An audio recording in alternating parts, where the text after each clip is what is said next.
The road into Clarita, Oklahoma Territory, was just a pale scar cut through red dirt and buffalo grass, and Myrtle Dalton had memorized every stone and rut of it from 6 years of standing at her fence each evening, watching it the way a woman watches something she cannot name and will not admit to wanting.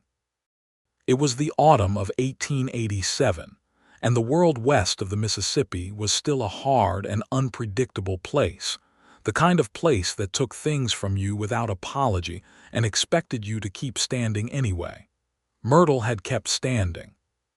She was 32 years old, with dark auburn hair she wore pinned at her neck and gray eyes that people in town said looked like storm clouds over the Arbuckle Mountains.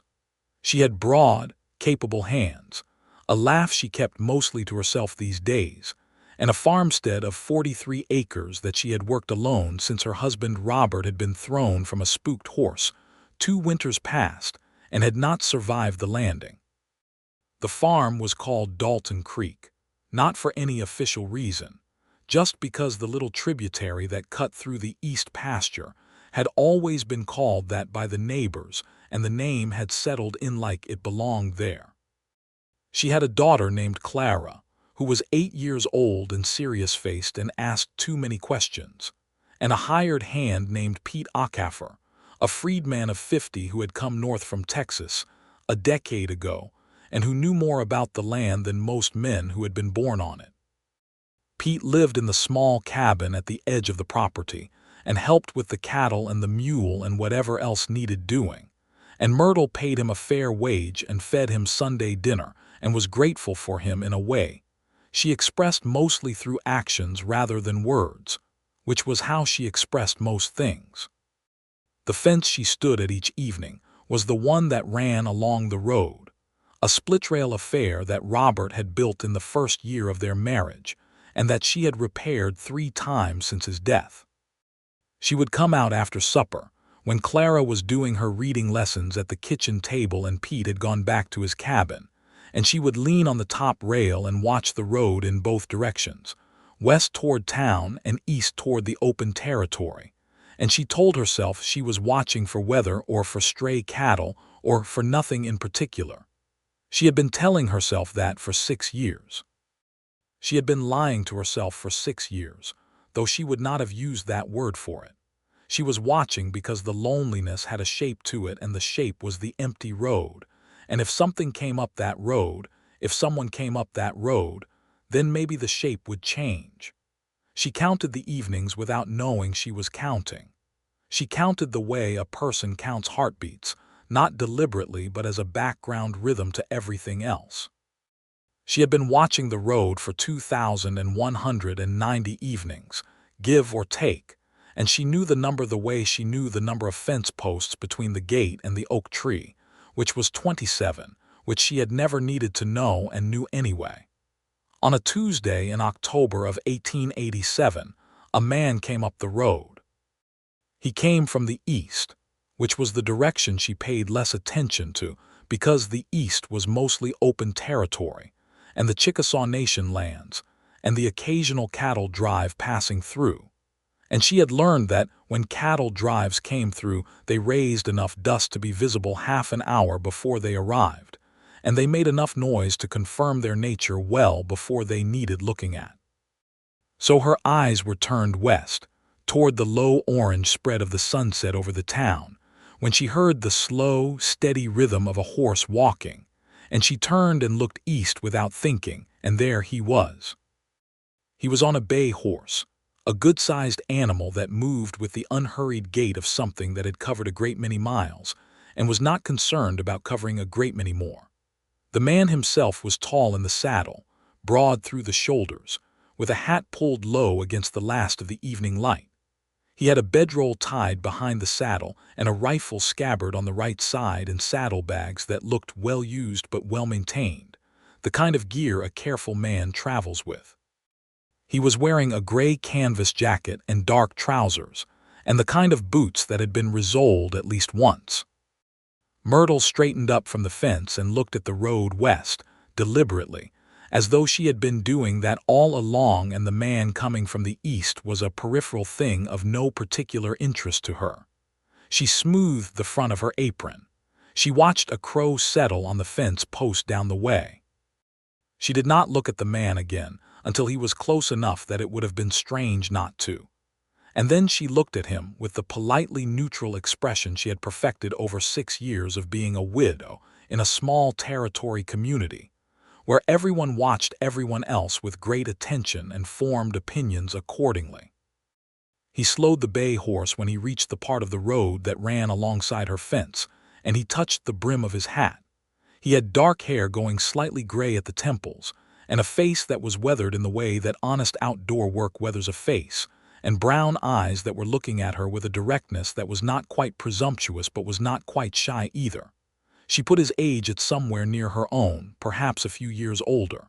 35, maybe 36. "Evening," he said. His voice was low and carried the flat, open tones of somewhere out of the northern plains, Kansas or Colorado maybe, not local. "Evening," she said. "I wonder if you might point me toward Clarita proper," he said. "I was told there's a town with a general store and a place a man might find a meal." "You were told correctly," she said. "Keep on west another 1.5 miles. You'll see the water tower before you see the buildings." "Much obliged," he said, and then instead of riding on he remained where he was a moment, which she noticed, and she also noticed that she noticed, which irritated her slightly. "I'm looking for work," he said. "Seasonal or permanent, cattle or crop. I'm not particular so long as the pay is honest. You wouldn't happen to know of anyone hiring around these parts?" Myrtle looked at him steadily. Her farm needed a second man in winter. Pete had said so himself just last week, had said the cattle needed more hands when the cold weather came, and the mending needed doing on the south barn, and there was the matter of the north fence that was in a sorry state after a year of neglect. She knew all of this. She also knew that taking on a strange man she had encountered on a road at dusk was not something she intended to do based on 5 sentences of conversation. "You might ask at the general store," she said. "Amos Creedley runs it. He knows most everyone who's looking and who's hiring." The man nodded. "I'll do that," he said. He touched his hat again. "Daniel Townsend," he said, introducing himself as a sort of afterthought that was also a deliberate offering, she thought. "From Dodge City most recently." "Myrtle Dalton," she said, because not to give her name would have been rude, and she was not rude. "This is Dalton Creek Farm." "Mrs. Dalton," he said, and the Mrs. was gentle, not pointed, just acknowledging what the farm name and the fact of her standing alone at a fence at dusk probably told him, which was that she was a widow managing on her own. "Good evening, Mr. Townsend," she said, and she turned back toward her house. She did not watch him ride on. She walked back along the fence line to the gate and went through it and walked up the path to her front door, and she did not look over her shoulder once, which cost her something she would not have named. Inside, Clara was at the kitchen table with her reading primer, her small face scrunched in concentration over a passage about rivers.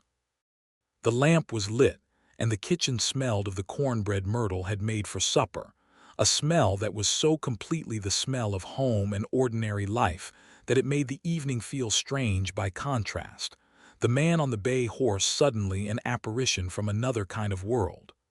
"Mama, what does tributary mean?" Clara asked without looking up. "It means a smaller river that feeds into a bigger one," Myrtle said, and she took off her apron and hung it on the hook by the door. "Like Dalton Creek," Clara said. "Like Dalton Creek," Myrtle agreed. She did not mention the man.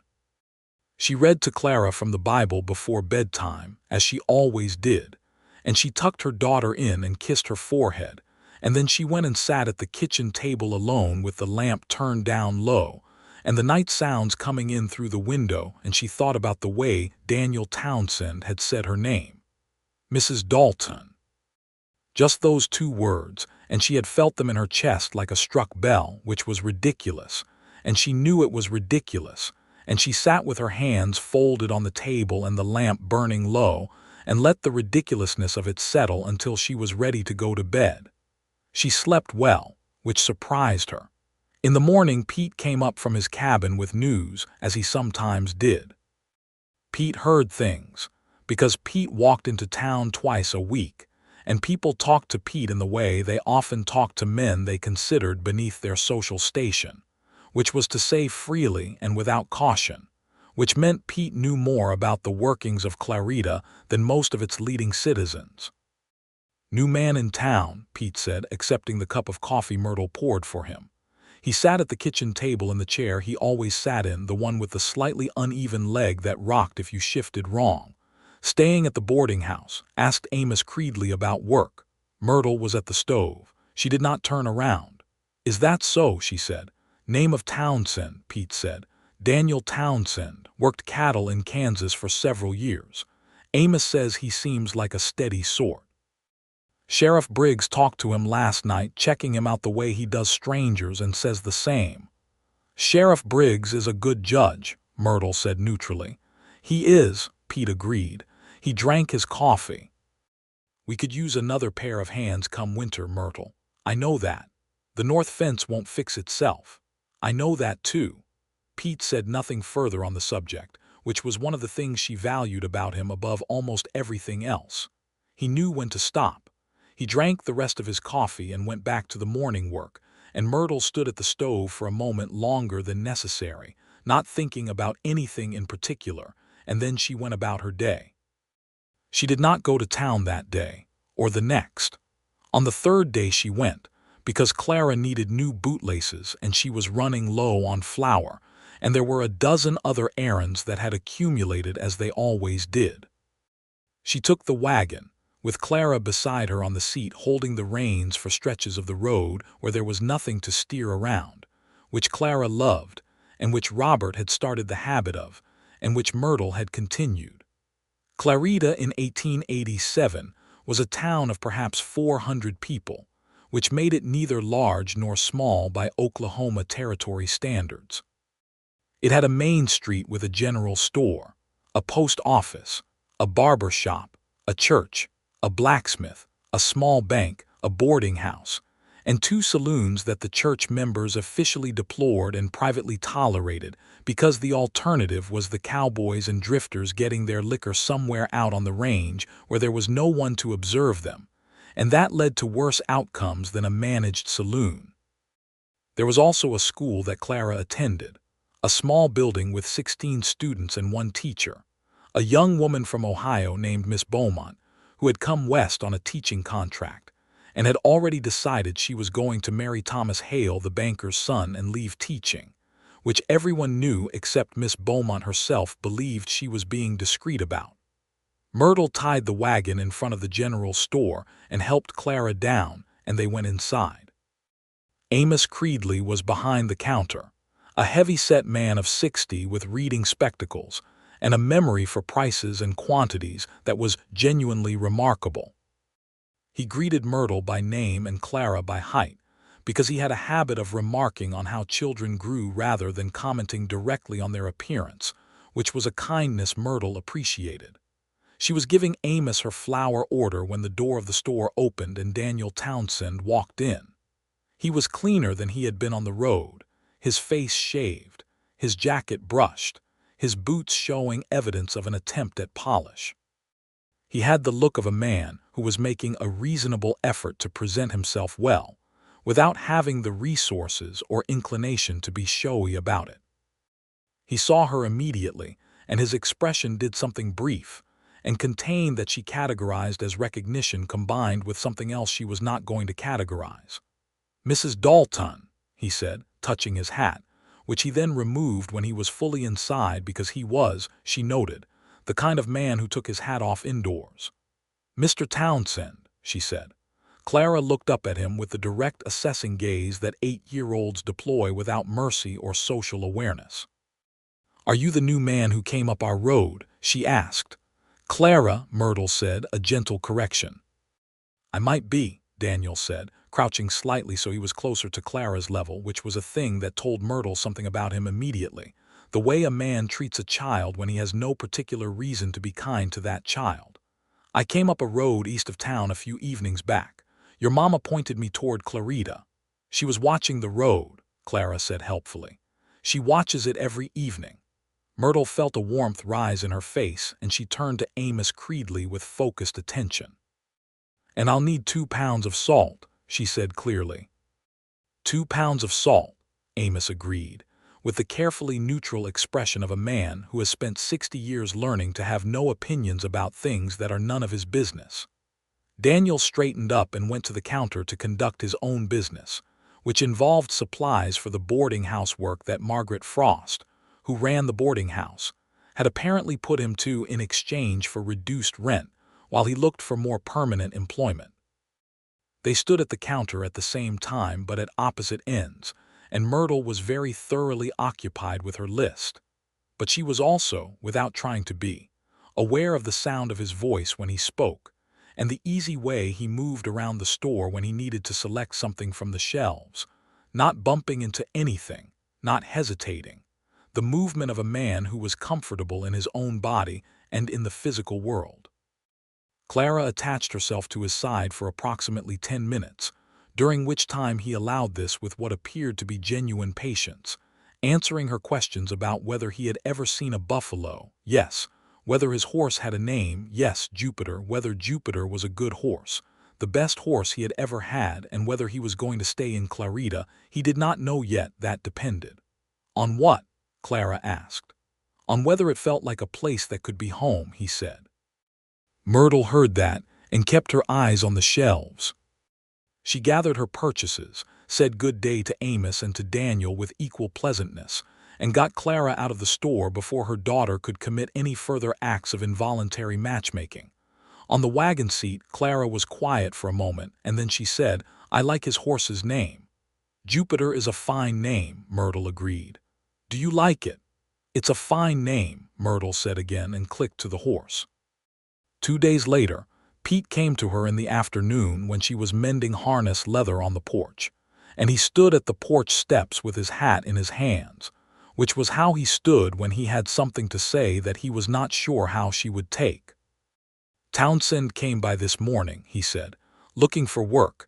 I told him I couldn't hire him myself, that was your decision, but I walked him around the property and showed him what needed doing."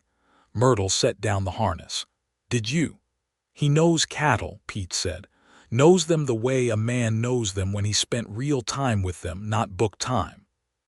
He looked at the north fence and didn't make a face about the state of it, just started talking about what materials we'd need and how long it would take. He also looked at the south barn roof and said the east corner was going to go before spring if it wasn't seen to. "The east corner," Myrtle said. She had not known about the east corner. "He's right," Pete said. "I should have caught that, I'm sorry." Myrtle was quiet for a moment. The harness leather was stiff in her hands, smelling of old grease in use. The sky above the flat land was the color of blue enamel, and the wind was doing something gentle with the grass out past the fence. "How much does he want for wages?" she asked. Pete told her. It was a fair number, not low enough to suggest desperation or hidden problems, and not high enough to suggest he was overvaluing himself. It was the number a man asked when he had accurately assessed what the work was worth and what a farm of this size could reasonably afford. "Tell him he can start Monday," she said, "and that I'll want to speak with him myself before then." He came on Friday afternoon, riding Jupiter up the road from town, and Myrtle received him on the porch with the deliberate formality of a woman who is a property owner conducting employment business, which she was, and which she needed to be, because the alternative was to receive him as a woman who had been counting evenings and thinking about a stranger's voice at odd moments, which she was also, and which she could not allow to be apparent. She offered him coffee, because refusing hospitality was not something she was capable of, and they sat on the porch, she in the rocking chair and he on the bench with his hat balanced on his knee, and she told him what the work would be and what the wages were and what she expected, which was reliability and honesty and a full day's effort. And he listened to all of it with his brown eyes steady on her, and then he said he agreed to all of it, and that she would not be disappointed. "I've heard that before from men who meant it less than you probably do," she said, honestly, not as a challenge but as a fact she wanted him to understand she was carrying. He did not look away. My last employer was a rancher named Collins outside of Dodge City. I worked for him 4 years. You can write him and he'll tell you what you want to know about my character." "I may do that," she said. "I hope you will," he said. She looked at him. He looked at her. The late afternoon light was slanting golden across the porch boards, and somewhere out in the east pasture a calf was making its mother-seeking sound, that particular low, persistent call. "Clara tells me you have a bay horse named Jupiter," she said, and then she was not entirely sure why she said it, except that it was something to say that was not what she was thinking, which was that his eyes in this light were the warm dark brown of creek water over smooth stones. Something shifted very briefly at the corner of his mouth, not quite a smile but adjacent to one. "She's a good talker, your daughter." "She is," Myrtle said. "She gets it from her father." She paused. "Robert. He died 2 years ago." "I'm sorry," he said, and it was simple and direct and carried none of the excessive awkward sympathy that people who did not know what to say with grief often deployed, the kind that made you feel worse, not better. "Thank you," she said. "He was a good man." "This is a good farm," Daniel said, looking out at the land. "He built something worth keeping." That was, she thought, precisely the right thing to say, and she sat with it for a moment before she straightened in the rocking chair and said, "Monday at first light, then." "Monday at first light," he agreed. "He came on Monday, and the Monday after, and the one after that." October deepened into November, and the Oklahoma Territory wind changed its character from the warm, lazy thing it had been all summer into something with teeth and purpose.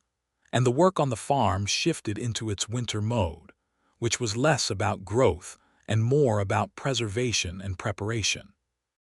Daniel repaired the north fence in a week and a half of cold, determined work that left his hands raw, and Myrtle brought coffee out to him and Pete in the afternoons, and sometimes stood for a moment watching them work before she went back to her own tasks. The south barn's east corner was re-roofed before the first real cold came. The cattle were moved to the closer pasture where they could be watched and fed more easily. He was not a man who talked much while working, but he was not the kind of silent that feels like a wall. He and Pete found a working rhythm that Myrtle observed with a kind of quiet satisfaction, because Pete was not a man who yielded easily to the working rhythms of others. He had his ways and his pace, and the fact that Daniel had matched himself to Pete without making Pete feel superseded or undermined was a thing she noted carefully and stored. At first the coffee she brought to the fence or the barn was purely functional, the practical provision of warmth to men doing cold work. But it became, without her planning it, a small moment in the day that she found herself at the edge of anticipating, the walk out through the cold with the pot wrapped in a cloth, the cups, the brief standing together in the open air with the steam rising off the coffee, and the land spread out around them gray and gold and enormous. One afternoon in mid-November Daniel was repairing a section of the cattle pen railing near the barn, and Myrtle came out with coffee and Pete was not there. He had gone to check the south pasture, so it was just the two of them standing in the cold with their cups, and for the first time she was aware of the slight difference it made, the absence of the third person, the way the space around them organized itself differently. "Where did you come from originally?" she asked. "Before Dodge City." He looked at the fence line as he answered, which she had noticed was a thing he sometimes did when he was telling something real, as though the looking away was a kind of privacy for the truth while he told it. "Ohio, originally. Grew up in Columbus. My father was a clockmaker. I was the youngest of 4 boys and the only one who couldn't stand being indoors." "So you came west." "I was 17, he said. "Got on a train to Kansas City, and from there it was horses and trail drives. I was with a cattle outfit for years before I worked steady on ranches." "Did you ever marry?" she asked, and then wondered briefly why she was asking something she had told herself not to ask, but she had asked it, and there it was. He was quiet for a beat. "Once," he said. "Her name was Ellen. We married in Kansas, 1879. She died of fever in the second year." He paused. "We had no children." "I'm sorry," Myrtle said, as simply as he had said it to her. "She was a good woman," he said, and the way he said it held no bitterness or performance of grief, just the clean, simple truth of someone who had loved and lost and had carried it, and learned to carry it the way you learn to carry any weight, by adjusting your body around the absence. They stood for a moment in the quiet. The wind was low that afternoon, and the sky was a thin, pale blue, and a hawk was working the field to the south, making its slow, patient circles. "I'm glad Pete found you," she said, and then corrected herself internally because Pete had not found him exactly. The road had found him. She had been standing at the fence and the road had sent him to her, which was a thought she was absolutely not having. "That he recommended you," she amended. Daniel looked at her then, just a brief, direct look, the kind that acknowledges something without naming it. "So am I," he said. Clara had adopted him with the uncomplicated affection of a child, who makes decisions by feeling rather than reason, and does not understand why adults consider this problematic. She brought her drawings to show him. She told him about school with great and elaborate detail. She asked him questions about the natural world that he answered with patience and honesty, including the times he said he did not know, which Myrtle appreciated because she had always thought that a man's willingness to say he did not know was a more accurate measure of his intelligence than his willingness to invent an answer.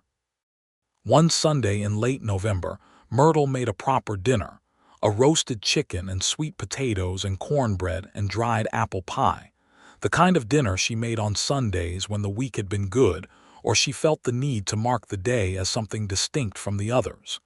She had been making this dinner every Sunday for 2 years. She invited Pete, as she always did.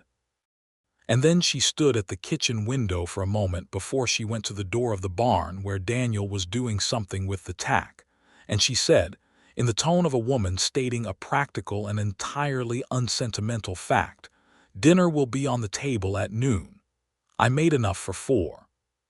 He looked at her over the saddle he was cleaning. "I wouldn't want to impose," he said. "You're not imposing," she said. "I'm inviting." He came.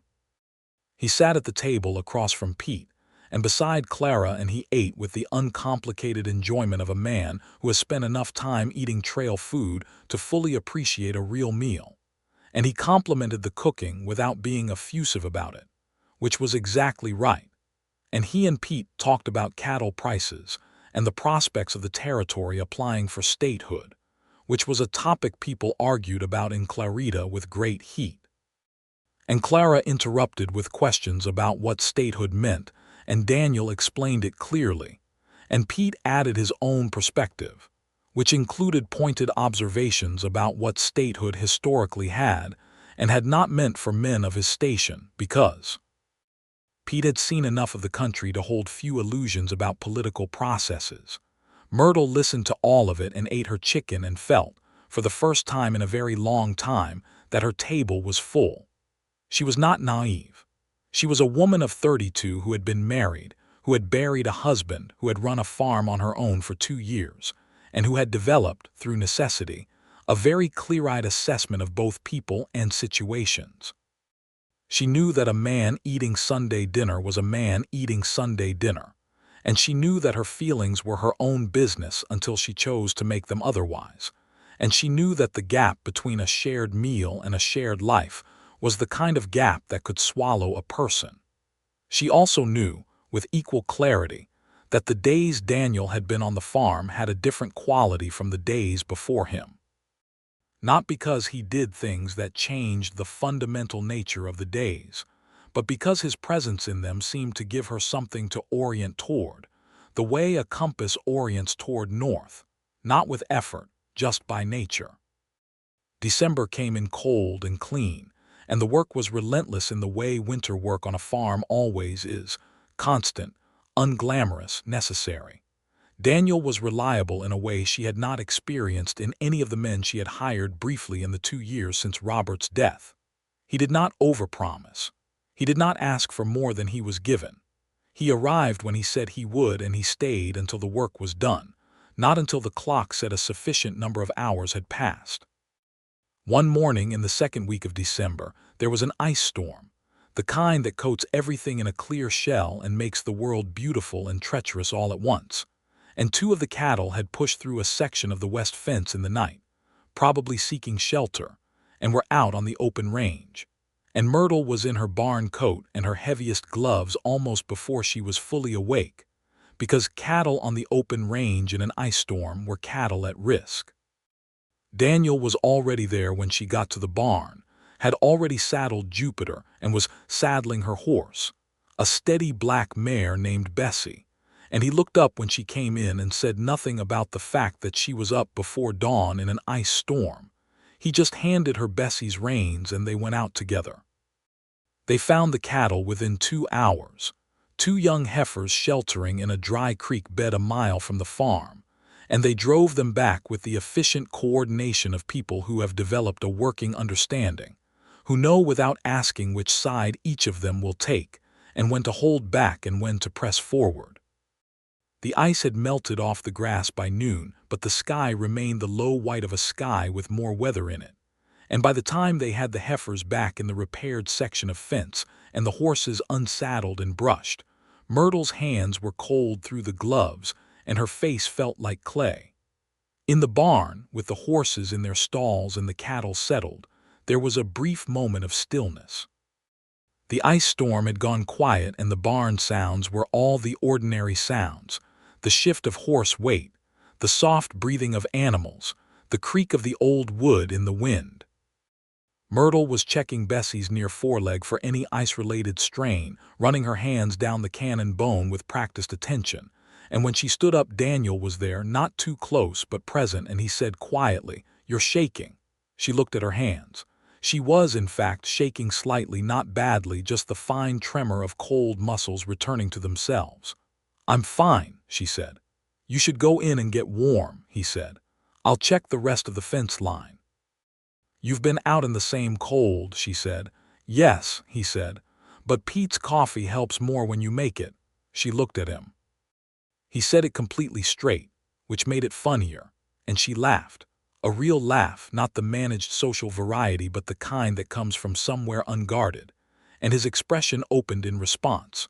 A warm, real smile that she had not seen from him before, full and unguarded. And for a moment they were just 2 people in a cold barn who had gone out together in an ice storm and come back together, and were now standing in the smell of horse and hay and winter and smiling at each other. "I'll make the coffee," she said.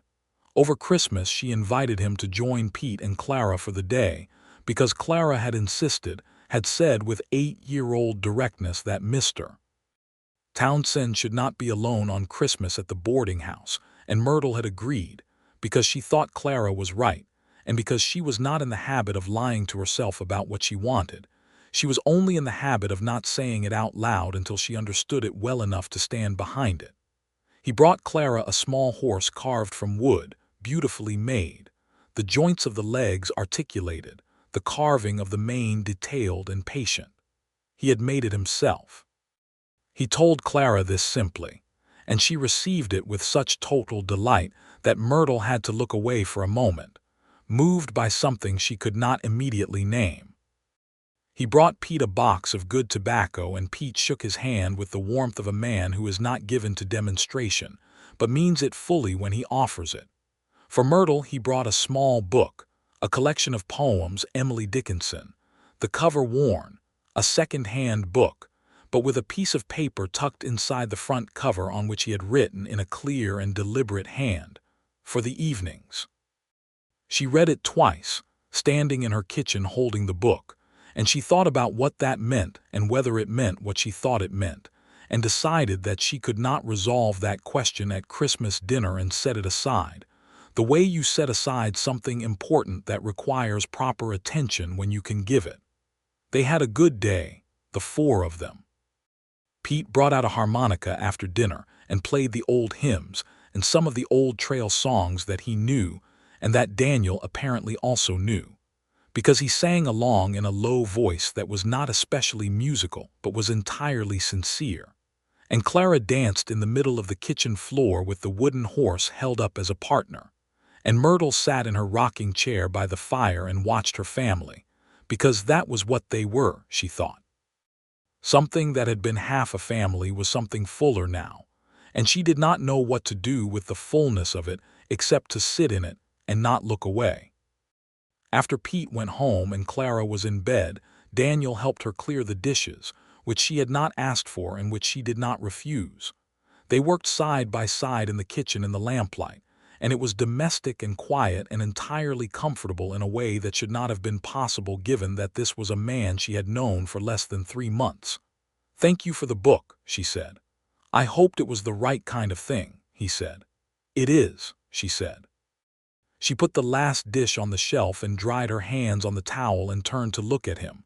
"I wasn't sure," she said carefully, "what you meant by for the evenings." He was quiet for a moment. The fire in the hearth was settling into coals and the lamp was turned low and the whole house felt very still. "I meant," he said, "that you seem like someone who has evenings that need filling, and that I thought maybe words might help since I'm not always very good at providing my own." She looked at him for a long time. "You're better at it than you think," she said. He looked at her with those steady brown eyes and said, "Myrtle," just her name, just that. And it was not a question or a statement or a declaration, but it was something between all three. "Good night, Daniel," she said softly, because the evening had reached the edge of a place she was not quite ready to cross, and she was honest enough about that to say so in the clearest way she could. He took his coat and his hat and he said good night, and he went, and she stood in the kitchen for a long time after with her hands pressed flat on the table and her heart doing something busy and complicated that she had almost forgotten the feeling of. The new year came quietly, 1888, and with it the deep midwinter of the territory, the cold that settles in and makes the world slow and close. There was a quality to the days that was different now. Not just in the warmth she associated with Daniel's presence, but in the way she moved through her work, with something that was not quite hope, but was in the same family as hope. She read the Emily Dickinson by lamplight in the evenings, after Clara was asleep, and some of the poems cut close to the bone in the way that good poetry does, as though the words had been stored in the book waiting for the exact reader at the exact moment who would feel them fully. In late January, there was an incident in town that briefly threatened to become something serious. There were two men in Clarita, brothers named Garrett and Whittle Marsh, who were known to Sheriff Briggs as the kind of men who were not exactly criminal but were not exactly not, men who occupied the wide gray territory between. They had a reputation for gambling, and for the kind of petty disputes that arose from gambling, and for a general disposition toward trouble in the way that certain people seem to generate it by their nature and their choices. The Marsh brothers had taken a dislike to Daniel in the way that certain men take a dislike to a man they cannot find fault with, which is the most persistent and unreasonable kind. Daniel had beaten Garrett Marsh at cards in one of the saloons, legitimately, without cheating, and Garrett had said something in front of witnesses that was untrue and unkind about the character of a widow who employed a strange man on her farm, and Daniel had told him to take it back, and Garrett had not, and there had been a brief physical altercation from which Daniel had emerged entirely unscathed, and Garrett had emerged with a split lip and a damaged pride that he had been nursing ever since. Myrtle heard about this from two different people before she heard it from Daniel, who told her the next morning with the factual directness of someone who considers it necessary information for her as his employer, and who looked quietly uncomfortable about the part that involved her name. "What exactly did he say?" she asked. He told her. She listened without expression, and when he was done she was quiet for a moment and then she said, "Good. Then I'm glad you told him to take it back." Something in his face shifted. "He's likely to make trouble," he said. "Men like Garrett Marsh don't let things rest." "Sheriff Briggs will handle it if it comes to that," she said. "He's been handling the Marsh brothers for years." She paused. "You didn't have to defend my name, Daniel. I can manage what people say." "I know you can," he said, looking at her. "I didn't do it because I thought you couldn't. I did it because I wanted to." She held that for a moment, the plain truth of it, and then she said, "Then I'm grateful," and meant it fully. As it happened, the Marsh brothers did try something. but it was petty and ultimately ineffective, a matter of one of them cutting a section of the east fence in the night a week later, clearly hoping cattle would get out and cause problems. Daniel and Pete found it in the morning and repaired it, and Daniel brought it to Sheriff Briggs, who had a pointed conversation with the Marsh brothers that seemed to resolve the matter, because after that they left the Dalton Creek farm entirely alone. The territory was not a place where the law was always perfect or always present, but Briggs was a conscientious man, and he had no patience for harassment of a widow's property. February was the month things changed between Myrtle and Daniel, not dramatically but irrevocably, the way a river changes course, not all at once, but by the steady accumulation of movement until one day the water is simply going somewhere different. It began with a Saturday afternoon when the work was caught up enough that there was no immediate emergency demanding all available human attention, and Pete had gone to town, and Clara was at a friend's house, the daughter of the schoolteacher, spending the afternoon there, and Myrtle and Daniel found themselves both in the barn at the same time with nothing urgent pressing on either of them. She was cleaning tack, and he was replacing a worn leather strap on the harness, and they were talking, just talking, the way they had gotten into the habit of talking in the spaces of the work, about nothing in particular and everything. He talked about growing up in Ohio, about his father the clockmaker, about the precise and patient work of making things that kept time, and how he had loved watching it but had never been able to sit still long enough to do it himself. She talked about growing up in Missouri, about her own father who had been a farmer and had come west and died of cholera 2 years after they arrived, and how her mother had kept the farm going through sheer refusal to accept any other option, and how she had learned everything she knew about persisting from watching that refusal. "You're very like her, I imagine," he said. "I hope so," she said. "She was formidable." "Is," he said with quiet precision. She looked up from the leather she was cleaning. "Is," she agreed and smiled. There was a silence that was not awkward, the kind of silence between two people who have gotten comfortable enough with each other that quiet is just another form of company. And then Daniel put down the harness and turned toward her and said, "Myrtle, I'd like to ask you something, and I want you to tell me honestly if it's not a welcome question." Her hand stilled on the tack. "All right," she said. He was looking at her steadily, the way he did when he was saying something real. "I'd like to court you," he said, "properly, if that's something you'd consider." She looked at him for what felt like a long moment. The barn was quiet except for Bessie shifting in her stall and Jupiter making the low, contented sound horses make when they are warm and fed and at ease. "I've been considering it for some time," she said honestly. Something in him seemed to settle, like a thing that had been held under mild tension releasing into a calmer state. "Then I'm glad I asked," he said. "I'm not in a hurry," she said, because she needed him to understand this. "I've been alone 2 years and I know how to be alone. I don't need to be rushed into anything and I won't be.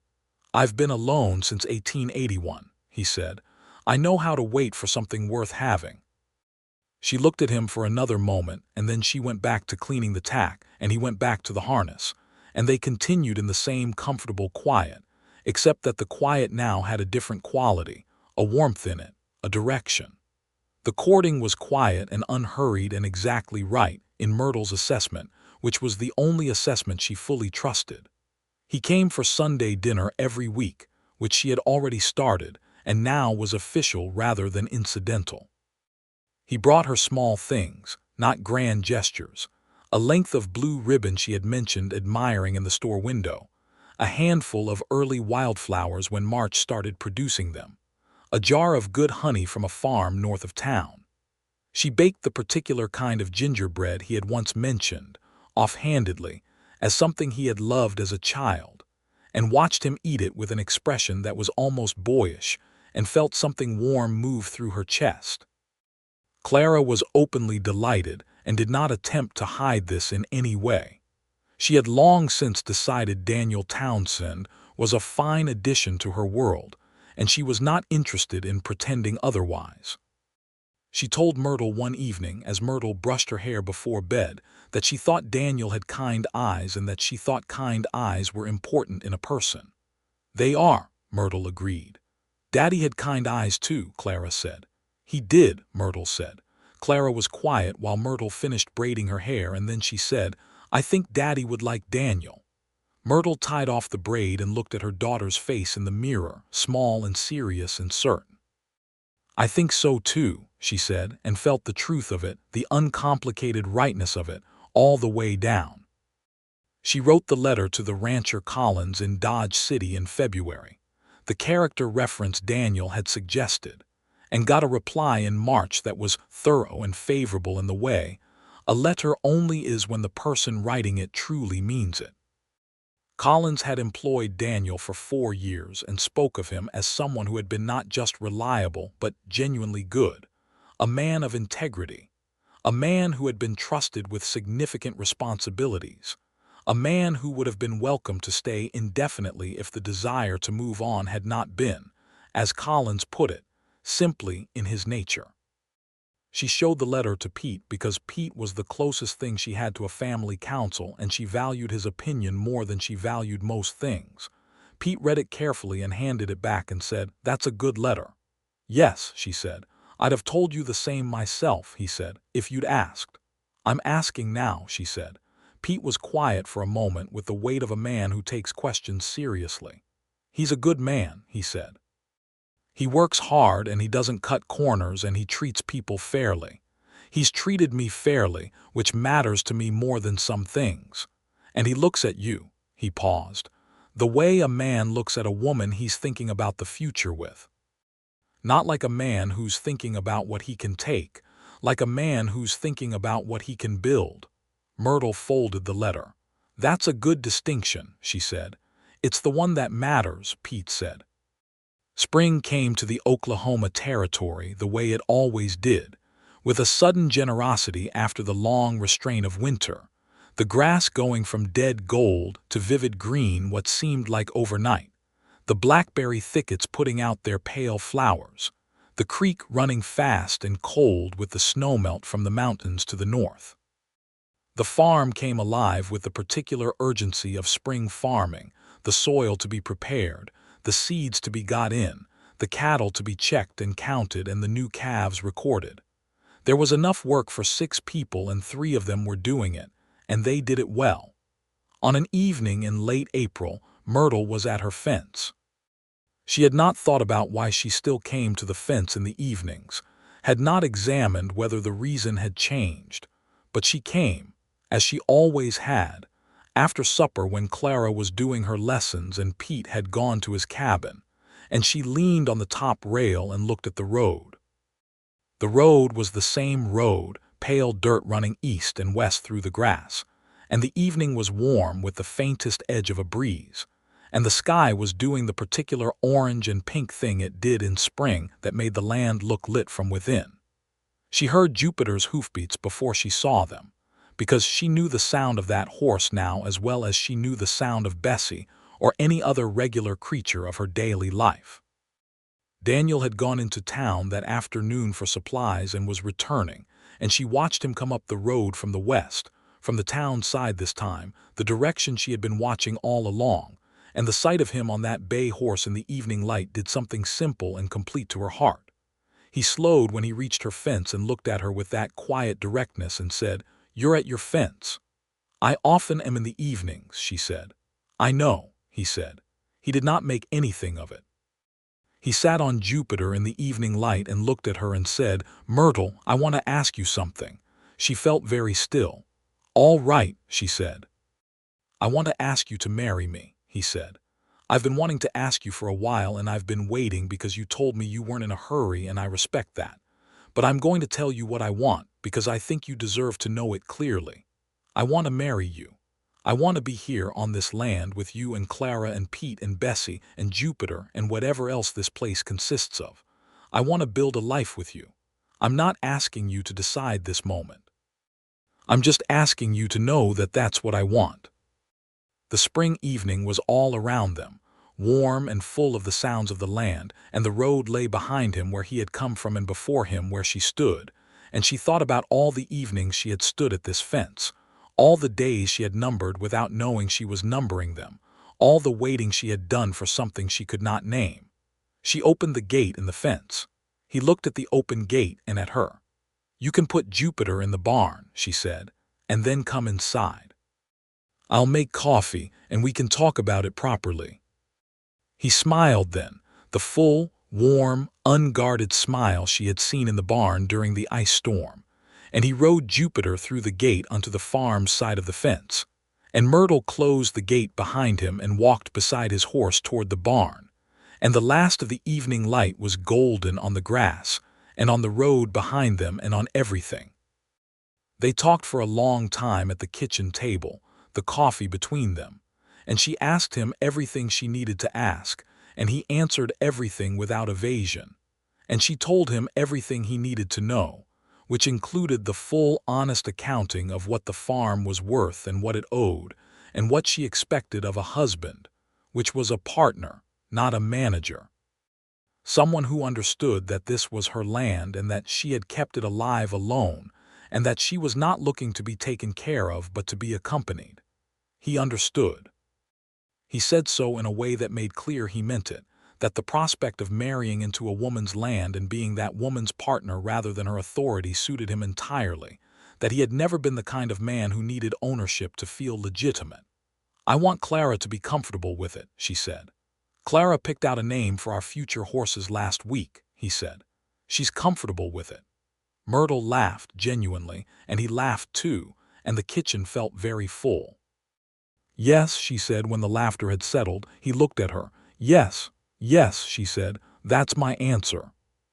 The wedding was in June, in the church in Clarita, a simple ceremony performed by the Reverend Aldous Moore, who was a practical and kind man who had known Myrtle since Robert's funeral, and who seemed genuinely pleased to see her standing in his church for a different reason now. Pete was there in his Sunday coat, the best he owned and carefully pressed, standing at the front with the quiet dignity of a man who is witnessing something that matters. Clara was there in a white dress with blue ribbon, the blue ribbon Daniel had given Myrtle, which Myrtle had decided to use for exactly this, and Clara stood very straight and serious the way she stood for things that were important, holding a small bunch of wildflowers. Myrtle wore a dress of green lawn that she had made herself, green being the color that had always felt most like herself, nothing borrowed or blue except the ribbon in Clara's hair. She had her auburn hair done up with more care than usual, and the ring Daniel gave her was a simple gold band he had bought from the jeweler in town, not extravagant, exactly right.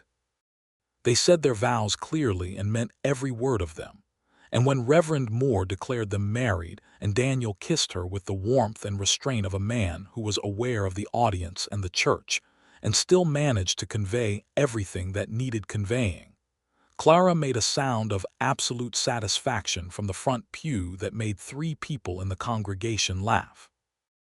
After the ceremony there was a gathering at the farm, because Margaret Frost from the boarding house had organized it without being asked, and it had grown from a small thing into half the town coming out.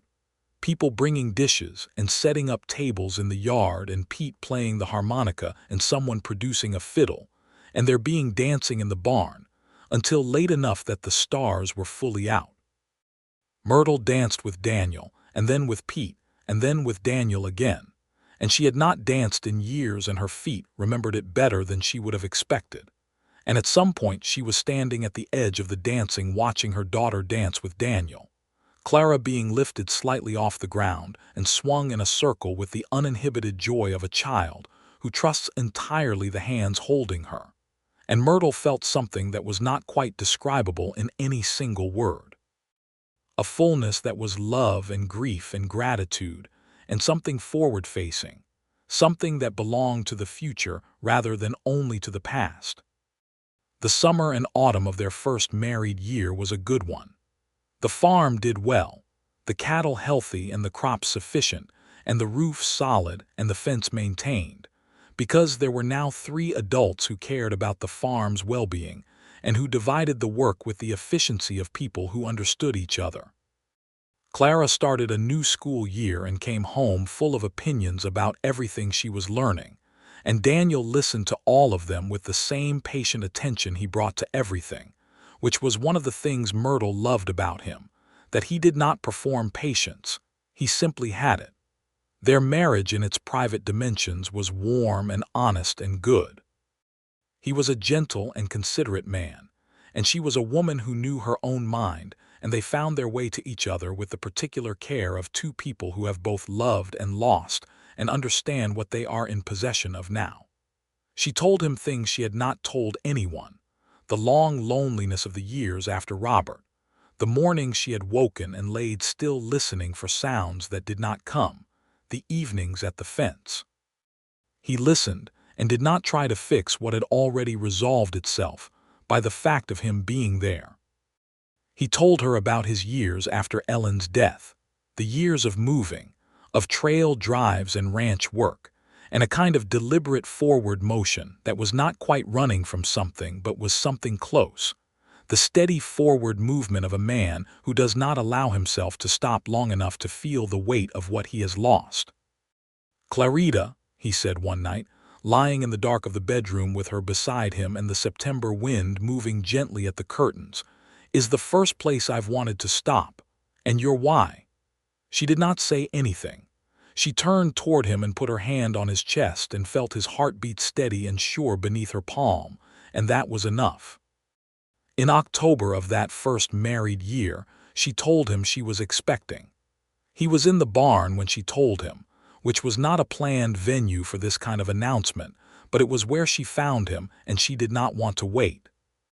He went very still for a moment when she told him, and then he turned from the thing he had been doing and looked at her with an expression she had not seen on him before, something open and undefended and slightly undone, the face of a man receiving something he had stopped expecting. "You're sure?" he said. "I am," she said. He crossed the barn and put his hands on her face with a care so deliberate it was almost reverent and kissed her forehead and then held her. There in the barn with Jupiter making soft noises in his stall and the afternoon light coming in sideways through the slats, and she could feel him breathing, deep and slow, the breath of a man trying to contain something very large. "I hadn't thought," he said against her hair, "that this was something that would happen for me." "Well," she said, her voice a little unsteady, "it's happening." He held her tighter. "Thank you," he said, and it was such a simple and genuine thing to say that she pressed her face against his shoulder and let herself be held completely. She told Clara that evening, and Clara received the information with a brief moment of processing, and then said with characteristic directness, "Is it going to be a boy or a girl?" "We won't know until it comes," Myrtle said. "I hope it's a boy," Clara said decisively. "I already know everything about being a girl. A boy would be more interesting to learn about." Myrtle told Pete the next morning, and Pete shook her hand and then patted the back of it and said, "Your mother would be pleased," which was the most specific form of joy Pete ever expressed, and she felt it fully. The pregnancy was unremarkable in the best way, meaning it proceeded as pregnancies are meant to proceed, with the expected discomforts and the expected changes and the steady passage of the months. The winter of 1888 into 1889 was cold but manageable, the farm functioning well, the cattle losses minimal, the south barn holding its repaired roof against the weather. On the 14th of March, 1889, in the bedroom of the Dalton Creek farmhouse, with the morning light coming in, and the midwife Mrs. Calhoun in attendance, and Clara dispatched to Pete's cabin under explicit instructions to stay there until called, Myrtle gave birth to a son. He was 8 pounds and healthy and loud, which was exactly what you wanted, and he had Daniel's dark hair and, Clara announced when she was finally permitted into the room, Myrtle's gray eyes, though in a newborn it was impossible to say with certainty. He lay in Myrtle's arms with the particular brand of complete unconscious trust that newborns carry, and Daniel sat on the edge of the bed with his hand covering hers around the baby, and they looked at their son together. "What are we calling him?" Daniel asked. "Robert," Myrtle said, and looked at Daniel as she said it, making sure it was all right to say. He met her eyes and nodded with understanding and generosity. "Robert," he said. "And the middle name?" "James," she said, "for your father." He looked at her. His father's name was James. She had remembered that from the conversation in the tack room in November of the year before. The clockmaker from Columbus. The patient man who had made things that kept time, and she had held that name carefully ever since. Daniel looked at his son and said, "Robert James Townsend," and his voice was very low and not entirely steady, and Myrtle held both her son and her husband's hand and felt the room around her full of everything that mattered.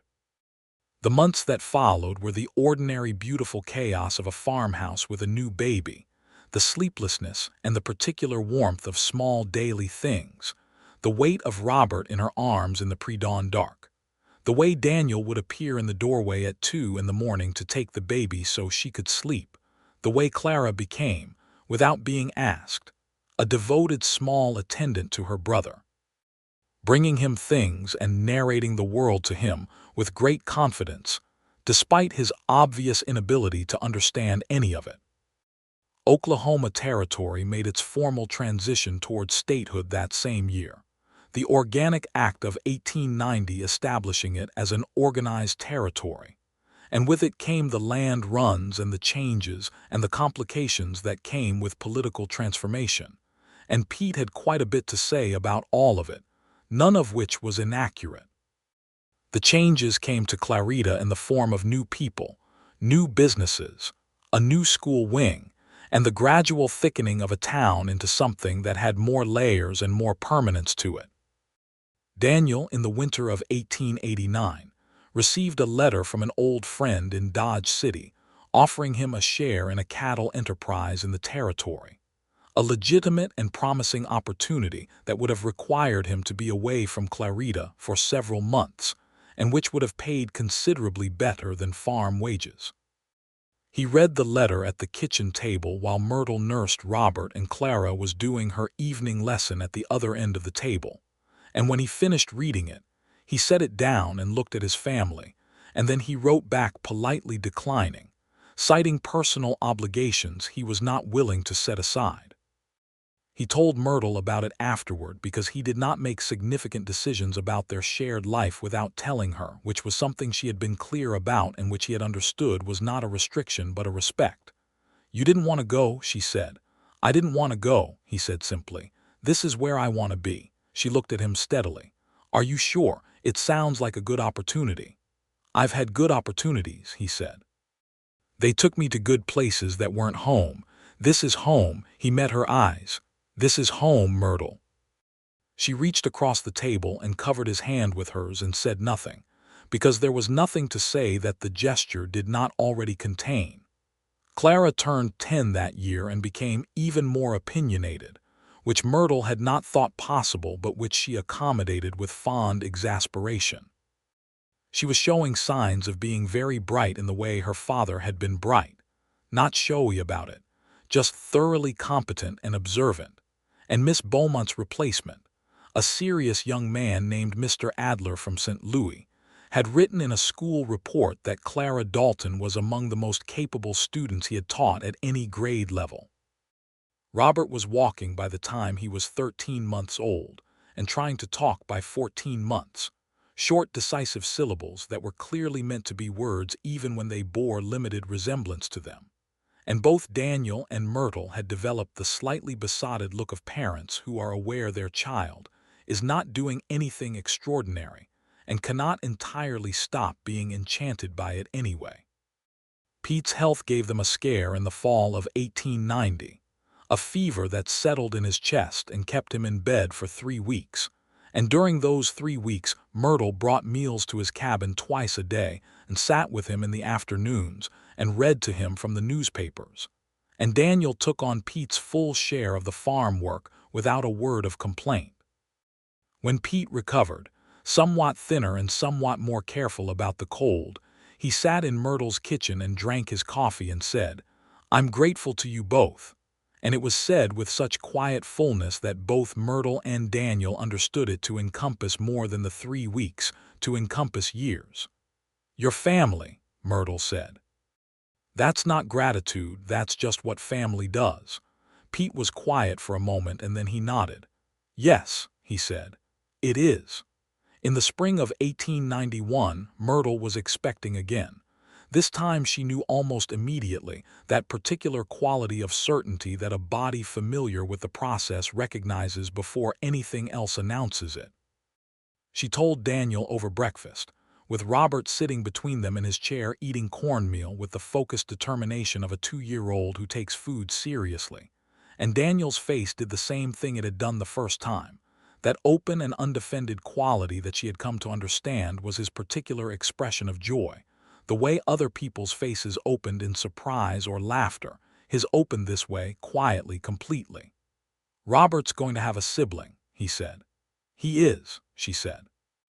Robert, hearing his name, looked up from his cornmeal and said something emphatic and incomprehensible that they interpreted as enthusiasm.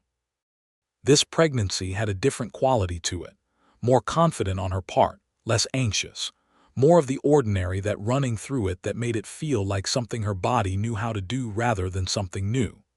She worked through the summer with the practical adjustments she had learned from last time, letting Pete and Daniel take more of the heavy physical tasks without being required to ask twice, which was one of the genuine gifts of having people who paid attention.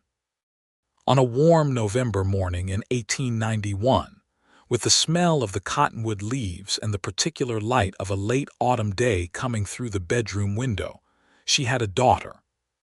The daughter was smaller than Robert had been, which immediately convinced no one that she would remain the smaller of the two for any significant time, because she was from the first moments loud and demanding and possessed of a gaze that suggested she was already forming opinions about everything she saw.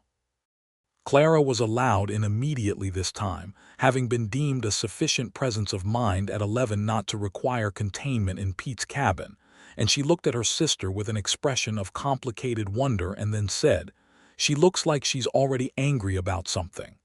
"She just arrived," Myrtle said. "She has things to say." "She's going to be loud," Clara predicted. "Probably," Daniel said. They named her Sarah Ellen, the Ellen for Daniel's first wife, which was Myrtle's suggestion and which made Daniel look at her for a long moment with an expression that contained a whole history. She did not need him to narrate because she already knew it. "Are you sure?" he said as she had asked him once. "I'm sure," she said. Sarah Ellen Townsend was indeed loud. She was also strong-willed and curious, and by the time she was 1.5, she was already following Robert everywhere with the particular determination of a younger sibling, who refuses to accept any limitation based on the 18 months between them. Robert, who had the patient and accommodating nature of his grandfather, the clockmaker, as filtered through his mother's steadiness, accepted his sister's constant presence with considerable equanimity. The farm grew and changed as the years moved forward into the 1890s, the territory around them changing too. The land runs of 1889 and 1891 and 1893, bringing waves of settlers and the complications and the opportunities that came with them. There was injustice in that process that Pete named clearly, and that Myrtle and Daniel both acknowledged. The displacement of peoples who had lived on and been promised those lands, the Chickasaw and the other nations whose treaty rights were being steadily compromised by the relentless process of American expansion. It was not something easily remedied from the position of a farm on 43 acres in Clarita, but it was something they talked about with honesty and did not pretend away, because pretending away injustice was a form of participation in it. Pete eventually, in 1893, made use of the land rights that the homestead legislation theoretically extended to him, claiming a small parcel 2 miles north of the Dalton Creek farm and building a modest house there, not because he was leaving the farm, but because the land was his to claim, and he claimed it with the quiet determination of a man who has waited a long time for the right to own something in the country he had lived his whole life in.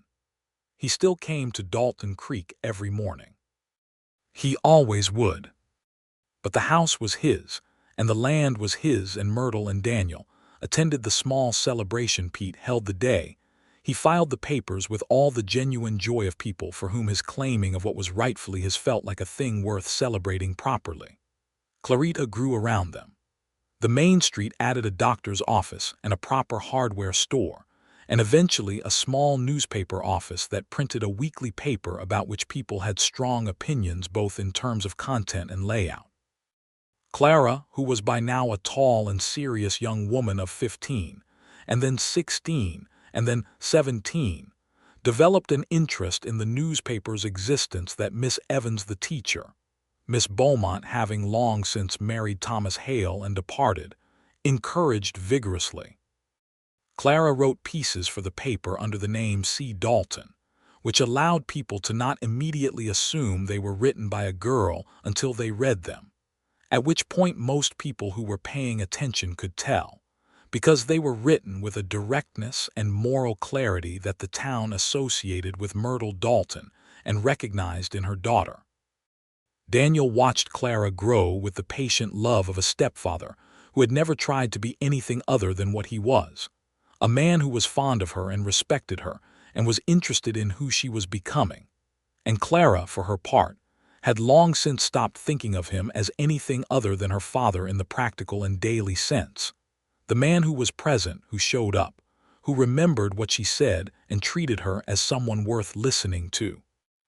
In 1895, Robert was 6 years old and Sarah was 4 and Clara was 16 and Pete was in his cabin on his own land, and the farm was in the best shape it had ever been in. And one evening in October, Myrtle came out to the fence after supper. She did it without thinking, the way she always had, the evening routine so long established in her body that it continued almost outside of conscious direction. Clara was inside with the younger children, reading to them, a task she performed with great theatrical expression, and which Robert and Sarah both demanded rather than merely enjoyed. Pete had gone to his place. The evening was cool, the October kind of cool that smells like dried grass and coming cold, and the sky to the west was doing the orange and crimson thing it did best at this time of year. She leaned on the top rail and looked at the road. The road was still pale and still cut through the grass, still running east and west, still carrying the occasional rider or wagon or nothing at all. She looked at it the way she had always looked at it, and then she heard the back door of the house open and close and footsteps on the path, and Daniel came and stood beside her at the fence. He leaned on the top rail beside her and looked at the road without asking why she was there, because he had long since learned the particular geometry of her evenings and understood the fence was hers in a way that did not require explanation. They stood together for a while in the cooling evening. Down the road to the west, the lights of Clarita were visible, the glow of lamplit windows, the faint sound of the town living its evening life. To the east, the road ran out into the dark of the open territory, becoming invisible at some point that was not a definite point but a gradual disappearance. "I was standing here," she said, "when you came up that road the first time." "I know," he said. "I pretended I hadn't been watching for something," she said. He looked at her with the familiar directness, the warm, steady brown eyes. "Were you," he said, "watching for something?" She thought about it honestly, the way she always thought about things she said to him, not rushing to the answer that sounded right but finding the one that was true. "I don't know what I was watching for," she said, "but I think I was watching for it for a long time before you came." He was quiet for a moment. "I almost went south," he said, "instead of east. There was a road south of Dodge that went toward Texas, and I stood at the fork for a while and then went east instead." She looked at him. "Why east?" "I don't know," he said. He met her eyes. "I just went east." She thought about the fork and the two roads and the choice made without knowing it was the choice that mattered, and she thought about all the small things that had to be a specific way for a specific man to ride up a specific road at a specific time and encounter a specific woman at a fence who had been counting evenings without knowing she was counting. She took his hand. He held hers, the way he had held it in the barn the day Robert was born, and the day before the wedding when she had been briefly terrified, and the day Pete came home from the doctor's scare, and 100 other days. The particular way his hand held hers, which was not possessive but was entirely present. The evening deepened around them and the first stars appeared, and in the house behind them Clara's voice rose and fell with the dramatic requirements of whatever story she was telling, and Robert laughed his Robert laugh, the big surprised laugh he had had since he was an infant. And Sarah said something loud and declarative in response that they could hear from the fence, and the farm sounds were all around them, the cattle, the horse, the wind in the grass. Myrtle looked at the road one more time, the familiar pale road, the road she had watched for more years than she had watched anything else, and she thought it had done its work. It had brought her what she needed. And now there was nothing to watch for from the fence because everything she was watching for was already here, already present, already in the house and on the land, and standing beside her with his hand warm in hers. She turned away from the fence. She faced the house, with its lighted windows and the sounds of her children inside and the good smell of the supper that had been. "Come inside," she said.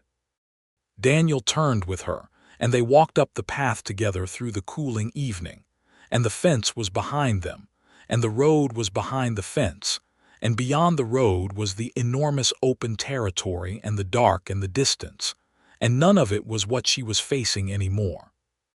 She opened the back door, and the warmth of the house came out to meet them, the lamplight and the smell and the sound. And Clara looked up from the book and Robert ran to Daniel with the wholehearted velocity of a 6-year-old who has decided this is the appropriate greeting method. And Sarah announced something about the story that Clara had been reading, and that needed to be addressed immediately. Myrtle stood for a moment in the doorway, watching all of it, this full and ordinary and extraordinary life, and then she went inside and closed the door behind her. The years afterward moved with the speed that good years move at, which is to say faster than you want them to because you want to hold them, but full enough that the speed does not feel like loss. Clara graduated from the small Clarita school at 17, and with considerable assistance from Reverend Moore and her teacher Mr. Adler and a letter of recommendation that Myrtle spent an entire evening writing with a deliberateness she brought to everything that mattered.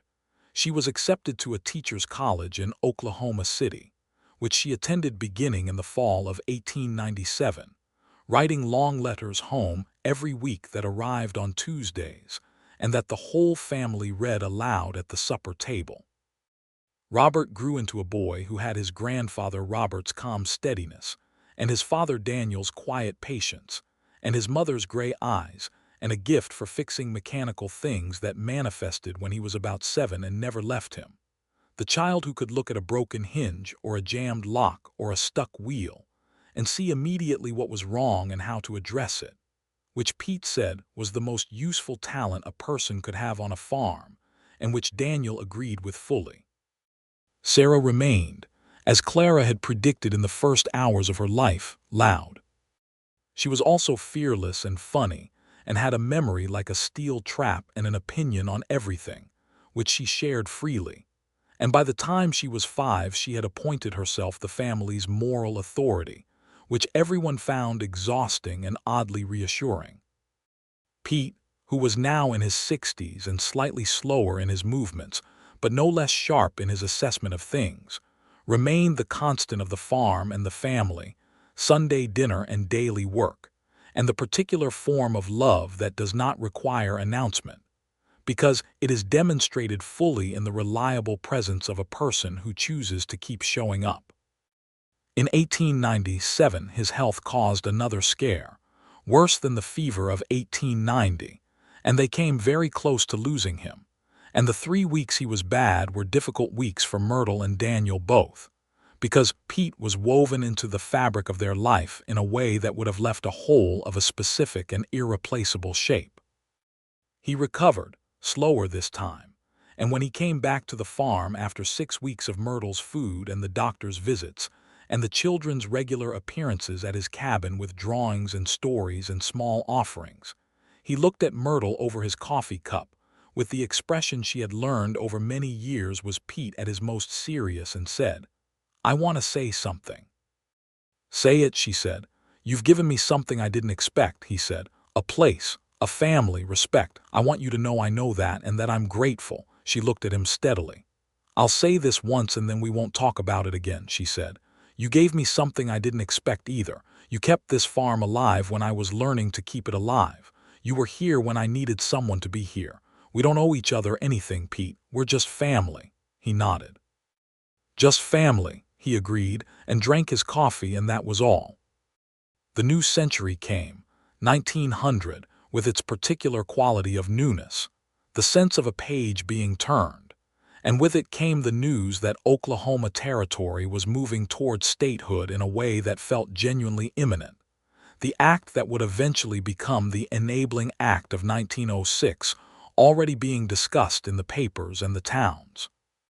Clarita was bigger now, nearly 1,000 people, with a proper school building and a doctor who had been there for 5 years, and a railroad connection that had changed the nature of everything, the speed at which people and goods could move in and out of a place.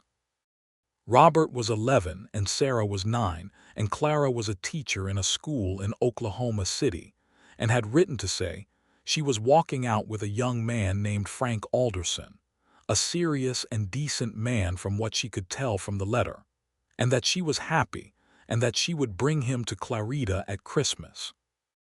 She did, and he was serious and decent and clearly in love with Clara, and Clara was clearly in love with him in the pragmatic, clear-eyed way that Clara loved things, which was to say completely and without performance. Daniel shook Frank's hand with genuine warmth, and Myrtle asked him sensible questions, and Robert assessed him based on whether he could fix a broken wagon wheel, which he could not but admitted to freely, which Robert accepted as satisfactory on the grounds that honest limitation was preferable to false competence.